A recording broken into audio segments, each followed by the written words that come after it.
এটা তো সুন্দরবনের চাইতেও বেশি ছিল বেড়াবো, এত গভীর ঘন জঙ্গল ছিল। এটা অনেক সময় ওই সময় সরকারের কাছে দোষারোপ করেছেন অনেকেই অনেক বক্তব্য। আমি একটা তথ্যগত এখানে একটা ভুল রয়েছে, কারণ 1991 সালের 27 ফেব্রুয়ারি নির্বাচনের যে যুগান্তকারী নির্বাচন আমাদের দেশে, এই পর্যন্ত যত নির্বাচন হয়েছে 12টা নির্বাচন, সেই 12টা নির্বাচনের মধ্যে সবচেয়ে সফল এবং যুগান্তকারী নির্বাচন ছিল 1991 সালের নির্বাচন, যেটা দেশ বিদেশ সব যারা ছিলেন সবাই এক বাক্যে স্বীকার করেছেন এত অঞ্চলের এই ধরনের নির্বাচন আর কখনো হয়নি। যাই হোক, এই নির্বাচনের উপরে তৎকালীন বাংলাদেশ জাতীয়তাবাদী দল এবং বাংলাদেশ জামায়াতে ইসলামী তারা যৌথভাবে সরকারে ছিলেন। এটা হওয়ার পরে তখনও সরকার এক ধরনের গঠিত হয়নি, কিন্তু আপনাদের মনে আছে কিনা, তখন পর্যন্ত কিন্তু প্রেসিডেন্সিয়াল ফর্ম অফ গভর্নমেন্ট, তখনও বিচারপতি শাহাবুদ্দিন আহমদের গভর্নমেন্ট, উনি সরকার। বিএনপি তখনও সরকারে নেই এই প্রলয়ঙ্করী ঘূর্ণিঝড়ের সময়, যার ফলে আমাদের মনে আছে তখন ওই সময়ে চট্টগ্রামের যিনি নৌবাহিনীর প্রধান ছিলেন, নৌবাহিনীর চিফ ছিলেন চট্টগ্রাম অঞ্চলের, তাকে বরখাস্ত হতে হয়েছিল মনে আছে, এবং বিমান বাহিনীর প্রধানকে।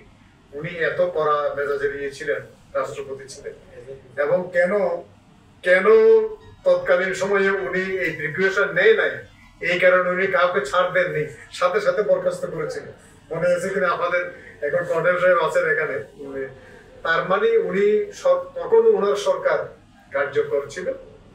বিএনপি তখন তো প্রেসিডেন্সিয়াল ফর্ম, বিএনপির সরকার তখন ছিল। তো যাই হোক, আমি তথ্যগত বিষয়টা আমি এখানে একটু করে দিলাম। এরপরে আরেকটা বিষয় আসছে, যেমন আমাদের মাননীয় সাবেক সংসদ সদস্য মহোদয় বললেন, যখনই যারাই আসে তারা নিজ নিজ এলাকার জন্য এটা একটা করে, যেমন জলবায়ু ফান্ডের যে বিষয়টা উনি তুলে ধরেছেন, বা সাইক্লোন শেল্টারের কথা তুলে ধরেছেন, যার যখন সুবিধা হয় সেখানে তা এফেক্টেড না হলেও ওই জায়গায় ওনারা বলে নিয়ে যান, এগুলো খেয়ে নাও, কিন্তু এগুলো হয়েই তাই ঘরে থাকে। যেমন আমরা 1970 সালেও দেখেছি, 1970 সালের যখন ঘূর্ণিঝড়, এ ধরনের ঘূর্ণিঝড় হয়েছিল আমাদের এই অঞ্চলে, ঘূর্ণিঝড় হওয়ার পরে সবচেয়ে এফেক্টেড ছিল আনোয়ারার গহিরা। এই আনোয়ারার গহিরার রিলিফের তৎকালীন সময়ে তখন ক্ষমতাসীন ছিলেন আমাদের মরহুম ফজলুল কাদের চৌধুরী, ওনার রাউজানও কিন্তু একটা গহিরা আছে, উনি ওই গহিরার জিনিস সব ওই গহিরায় নিয়ে গেছে। তা আরেকটা বিষয়, যে প্যারাবনের যে বিষয়টা এসছে পরে, আমি স্কুল জীবনে আমি মহেশখালী কুতুবদিয়ার সাথে আমাদের পারিবারিক ভাবে আমাদের যোগাযোগের আত্মীয় স্বজন আছে, সেই হিসেবে যাওয়া আসা ছিল স্কুল জীবন থেকে। আমি সোনাদিয়াও দীর্ঘ সময় গেছি, এবং আমি যখন স্কুল ছাত্র হিসেবে যেতাম, এই যে ঘটিবাঙ্গা থেকে সোনাদিয়া যাওয়ার পথে, এটা তো সুন্দরবনের চাইতেও বেশি ছিল বেড়াবো, এত গভীর ঘন জঙ্গল ছিল, এটা এত সুন্দর একটা ছিল, কোনো কিছু দেখা মানে ভিতরে কেউ আওয়াজ করলে এটা ঘুম ঘুম করতে এরকম একটা আওয়াজ করতো, ঘন জঙ্গলের মতো, এই খালের ভিতর দিয়ে যেতে যেতে। কিন্তু এখন তো মনে হয় হেঁটেই পার হওয়া যায় যে অবস্থা।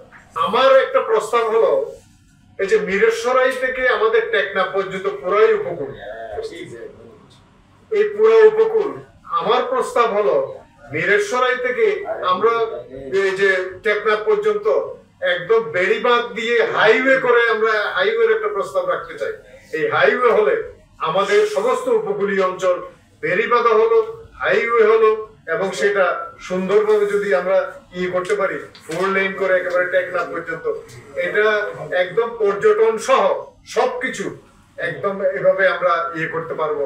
এবং আমি এই আশাবাদ ব্যক্ত করি, এবং আমাদের মাননীয় রাজনীতিবিদরা যারা আছেন তারা এই ধরনের প্রস্তাব নিয়ে করে যদি আমরা করতে পারি, মিরেশ্বরাই থেকে একদম টেকনাফ পর্যন্ত আমরা যদি একটা 4 লেনের বেড়িবাঁধ সহ হাইওয়ে করতে পারি, এবং হাইওয়ে করে ইনশাআল্লাহ আমরা এই আমাদের উপকূলীয় অঞ্চলকে সুরক্ষা দিতে পারবো বলে আমি আশাবাদ ব্যক্ত করি।